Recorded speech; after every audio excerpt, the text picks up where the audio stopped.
Hello, and you're listening to the Lonely Artist Cast. Welcome to the show. Sorry, I randomly found £5 in my phone, and I don't know why. I had no idea it was in there. I'm going to be really upfront, actually. This is the intro, but we've recorded it at the end because we accidentally recorded a podcast, and it just happens now. Yeah, we just hit record. What if there's something that has a record button? We just hit record and just hope for the best. Start talking about shit.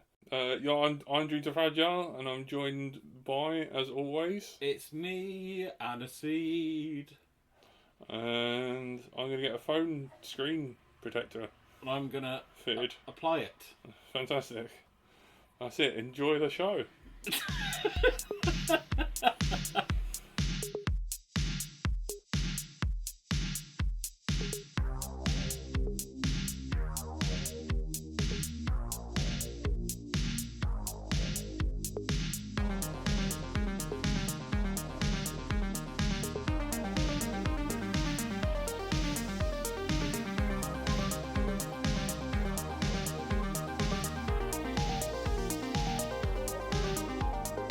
Funny enough, if you could be asked and pull out money together, Simone Giertz did a little thing. She would be awesome to interview, Simone Giertz. If you could write her an email and invite her on the podcast, it would be amazing. Because she got a load of pictures that are in the public domain. Yeah. And then basically had it so that they hold real life objects and you interact it within a certain way. Mm. And her advert on this was for getting a TM, but yeah. Oh, that's her assembling them, and yeah. Oh yeah, I see. So they're like cutouts on are they on acrylic? Yeah. She started off in metal and then went to acrylic, and then done some print out on lamination, which I thought was stretch it and whatnot, but it seemed to go. Huh. She even does her own framing, her own beading. That's mad. That's fucking Oh, that's really cool. That was holding a sword or something. Yeah, an actual... Yeah, a friend gave her a little sword, so she made it so that the picture's holding a real sword. Huh. For a minute there, I thought she was making one of your magical triangular picture frames. To go along with your triangular The triangular phones. monitor. Yeah, monitors. I'm so... It would be cool, maybe it's been long enough for you to, hunt down the Midnight Gospel guy. And be maybe. I mean, to be fair, the Midnight Gospel guy is also the Adventure Time guy. He's not just a random guy, he's... Yeah. Oh, you never know. The thing is, if you go to him, can you come on a podcast? It's been going since 2013, before Adventure Time was a thing. Yeah. Have I ever... This is almost turning into a podcast now. Have I ever told you... I don't know if I have. I used to be... obviously, Adventure Time was on Cartoon Network, but it was brought... it was produced by a company called Frederator. And they used to have a forum. And people would, make short little animations, and they would, it would basically be pitching their idea. And one of the ideas that was pitched when I was an active member was Adventure Time. But it was, completely different to how it turned out. They were, on the moon or something. So, Pendleton Ward just, posted this thing. He was like, oh, this is the little thing I'm working on. And then everyone's just like, yeah, that looks really cool. And then there's me at, 18 being like, yeah, this looks really sick. I'd love to see more of this. And then I didn't think anything of it. I stopped going on the Frederator forums. And then, fucking however many years later, Adventure Time is a thing. And I was just like, what? That's obviously became this, massive thing. And there's me just, casually talking to the creator of Adventure Time, before... Maybe send all that credential Be Yeah, like, maybe. screenshot Like- of this. Like, This podcast has remember been the going for Federated ages. Forum? Yeah. It's been going for ages. Fucking come on our podcast. But I posted a thing on there.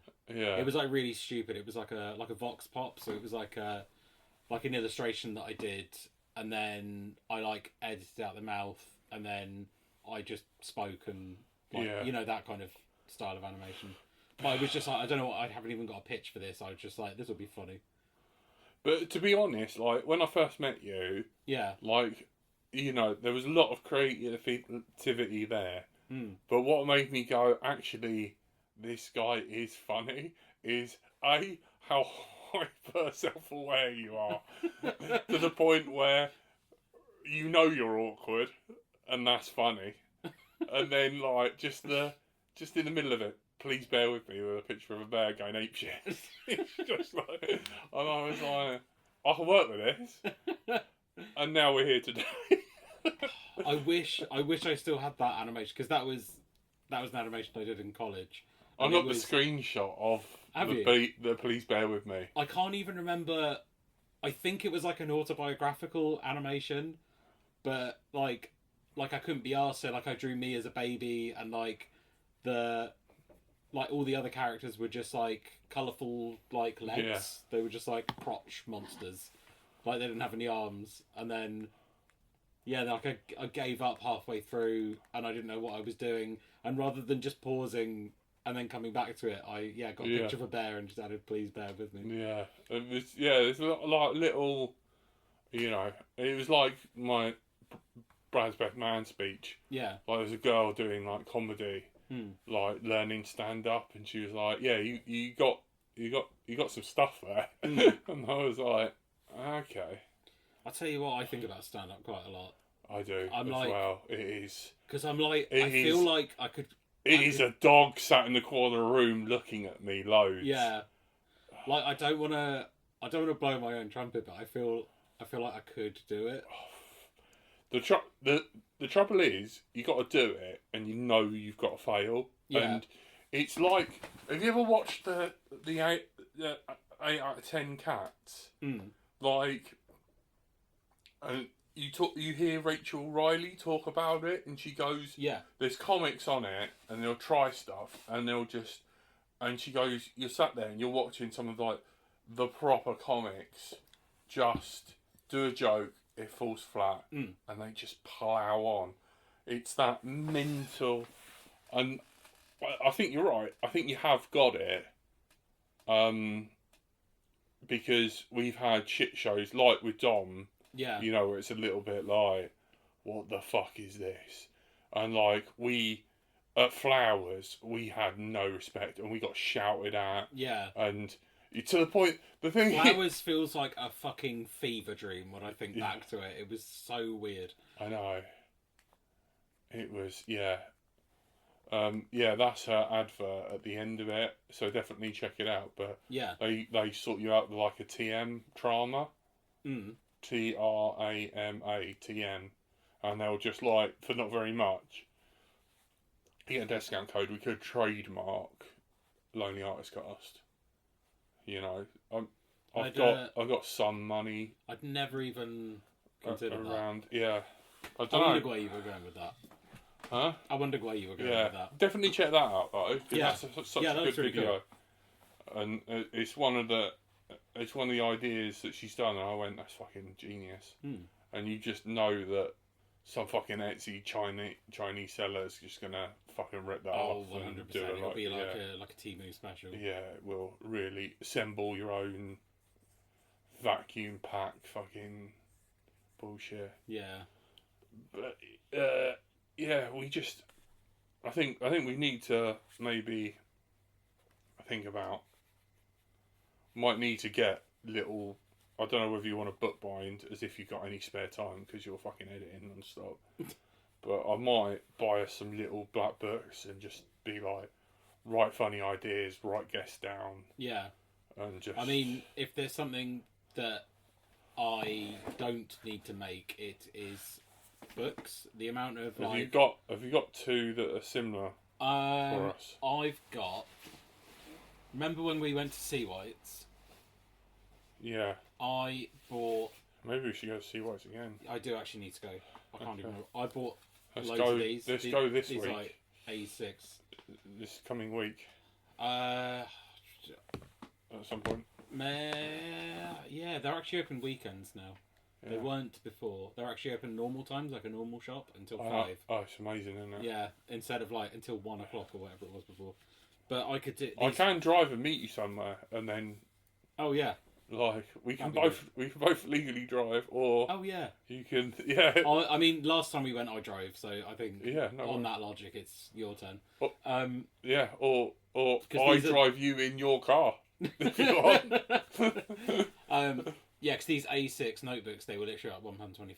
They're probably a bit more now because it was a few years ago that we went, but I could do with just because I use them for everything. Yeah, the trouble is, right, there is a stand-up class that my mate Adam went to. Yeah. At Comedia, and she basically makes you like just write one-liners to get you used to the, and it's really welcoming because all the family in that shot, and it's like these guys first time, and they just go, you know. My mate Adam done it, and he was like, yeah, I got into drones.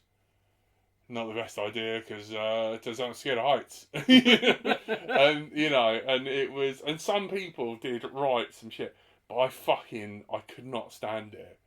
You know, like it would be funny, like it would be good to like if we could talk to Charlie and then talk to Ed, and then just be like, you know, what do you do? But I'd much prefer it to be like, you know. And in the IBS crowd, because I got you beat, like, you know, but then I wonder if you like turn off an audience with like the sort of like Crohn's jokes and stuff, like. I feel like if people didn't laugh, I'd be able to work with it. I'd be like, just make it as awkward as you like. I've got autism.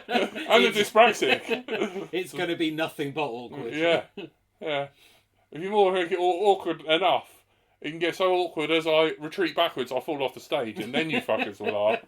You know, like, just, oh my god, I'm writing jokes for your stand-up. That's the thing, that's what made it possible. Yeah. Like, that's what, I mean, I really struggled with LAC. Like, LDO from LAC. Because I didn't realise, like, the sort of, like, hang around and just talking, and then, like, you know, just, like, totally writing stuff. That's why I want to, you know, I want to get to Cringe FM and talk to Lewis, because Lewis is doing some stand-up shit, and be like, Lewis, like, why don't you stop thing and just fucking write a show, and just be like, there's so many artists, like, you know, the Irish lady paints, you know, the one with the long dark hair, she paints. Yeah. Fucking Joe Lysick, he paints. Oh, yeah. And I'm just like, why don't you just He's making a video game at the moment. Huh? He's making a video game at the moment. He's just making these, like, horrific models in Blender. Oh, my God. But, yeah, I'm just like, Lewis, why don't you just fucking, like, write a show where you're a comedian or you're an artist that's funny. Do you know what I mean? Like Grayson Perry and that. Yeah. You could just go and just be like fucking artist with a bunch of comedians and just, you know, like that sort of competitive trying to, you know, the art world of like stepping over each other and like doing stuff. Yeah. Because it's like, you know, the game built in Discord where you like, you know, and like the Jack games where you fucking draw your own t-shirts, you know, they're like, draw inappropriate t-shirts. Yeah. You know, and like, oh God, like one, like Peter, the editor of Let's Throw Now, he made one, it was fucking genius. He made a shirt that said, he's not the Messiah, he's a little cunt. It's fucking, and it's just like, do you know what I mean? You get musicians and stuff and like handicap them so that, you know, they have to like draw with the other hand or draw with a mouse. Yeah. And just be like, because I'm not blowing my own trumpet. I'm sure you've done it where you've played games like that with other people. Like you end up in a game of Pictionary, Yeah. and they're like, you're really good at this because like you think like completely out the box to like shortcut. You know, like. You know, it's like with catchphrase. I think you'd be really good at catchphrase.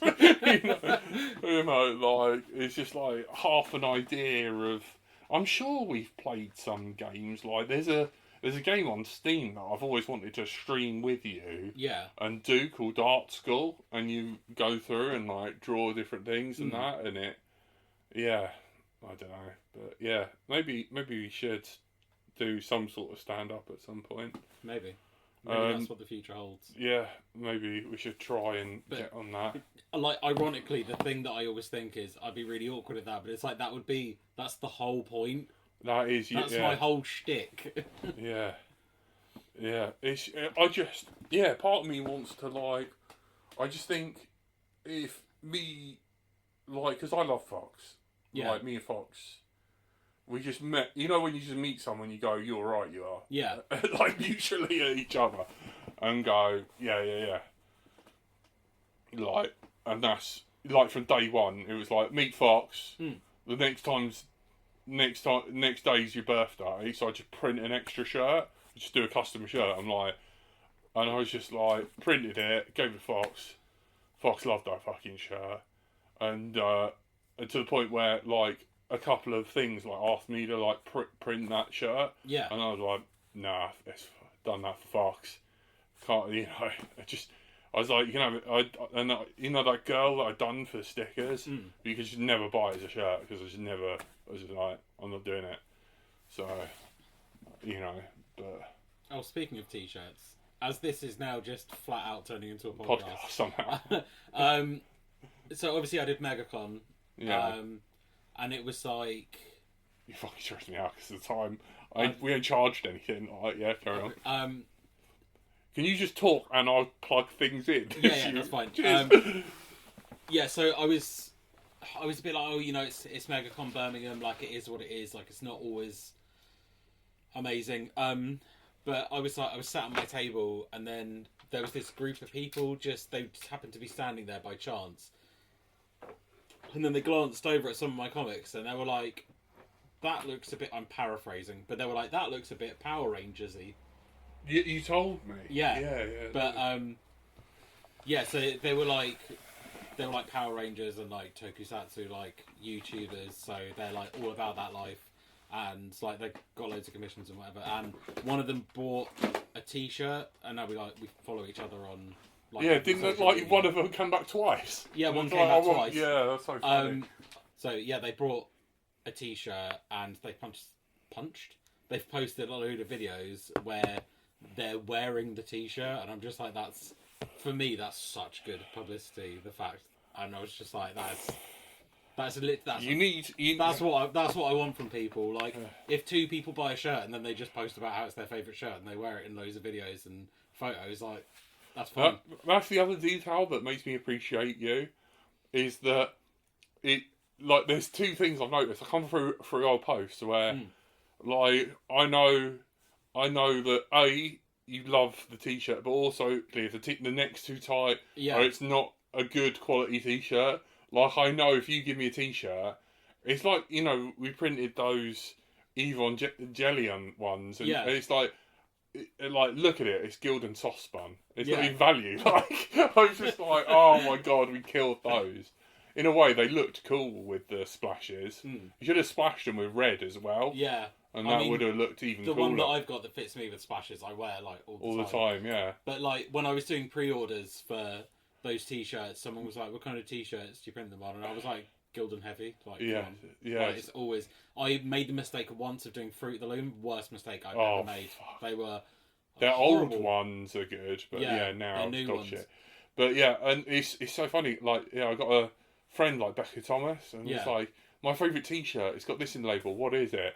And like everyone's like making a guess, and I just like half an hour into the post, I'm like, that's Continental, their old logo.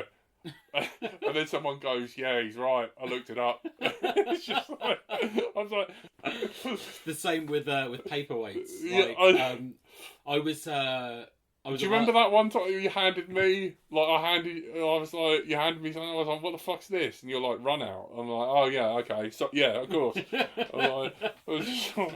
Like, I was at work a little while back, and I was like holding a book, and I was like, oh, it's quite nice. This feels like it's at least like 170 GSM. And then like the person I was working with was like, what? And they were like, how did you know that? And I was like, I just... the flavour of... Yeah, I've got that with the then... drone stuff. They're like...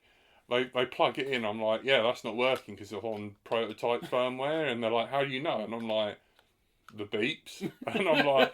But yeah, like, she kept like handing me like bits of paper, and she was like, what about this one? What about this? And I just kept like just rattling off different paperweights. And then she got one, it was like really thick, and I was like, no, that's cardstock. That's not going to be counted in GSM because it's too thick. Yeah. And she was just like, what? And then she was like, I'm getting married and I want to print my wedding invites. What kind of paperweight do you recommend? And I was like, you want to go for something good? Maybe like a 250 GSM? That would be thick, but it won't be too thick. Yeah, South Bank, you should have said. Yeah. South Bank Smooth, or... I think if I started throwing out, like, types of paper as well, that would have been too much. Fabiano Artistico, yeah. If they wanted something a bit off-white. That would have been... I got given, speaking of Artistico. Wedding invites... Did you do the thing as well, like, hold it up, see if it's got a watermark? I got some I got, in my old Book of Shadows... Oh, yeah. Like, the A4 paper, that's paper so old in that's got watermarks in it. Oh wow! I know, it's nuts, isn't it? Sorry, carry on. I've received 2 wedding invites recently. One was really nice. It was on like probably like 190 GSM. It was like sort of silk. It was nice. I got handed the other one. It was literally printed from a home like photo printer on like photo with on the back. It had like how photo paper has like Kodak or whatever. Yeah. And I was just like, what? It does the job. It says when it's happening. It says who it is that's getting married. But like, I was handed it and I was like, threw up in my mouth a little bit. This is and also it's not light fast either, so that's gonna fade. Yeah. Do you know what I mean? Like, save the day. Like, that's gonna go in. I can't read it anymore. Yeah, like it's gonna go in like the little photo book, and it's gonna stick to the lamination. Luckily, it's happening next month, so I can retain that information quite well. What about the archivalness? Like, god damn it. I hope you've printed out like an artist proof of that. Yeah. Or something better. It's like Andy, like, he makes sure he never prints on, like, the gloss bread and butter. Yeah. Because it's unarchivable, because you got to, water it, and that's why I like lithography so much, is that is archival safe. Yeah. As long as you don't get any acid on the paper. Yeah. I mean, like, some of my mum... Well, yeah, was it me and you talking about how yellow monoprints were? Yeah, some of my... Yeah, fuck me, yeah. Yeah, because we were talking about the yellowing of paper. Yeah. Because of the comics, yeah. How's that going? It's going alright. Selling a lot of my old manga and stuff, which is good. But yeah, with minimal yellowing, which is also good. Ooh. Alright, let's set up. Yeah, right. And let's see if the buzzballs are gold. Thank you for listening to the Lonely Artist Cast. Don't forget, we're live on a Thursday night, most times on Thursday night show. We've got a radio show. Tune into that. You've been listening to the Lonely Artist Cast. I've been Dreams Are Fragile, and my co-host. The other one, Anaseed. Yeah, that'll do. Thank you. Bozo Robo, technically. But it's fine. I accept Anaseed. It's just a nickname at this point. Yeah, thank you, and good night. Because it is right now. Yeah, for us, it actually is night.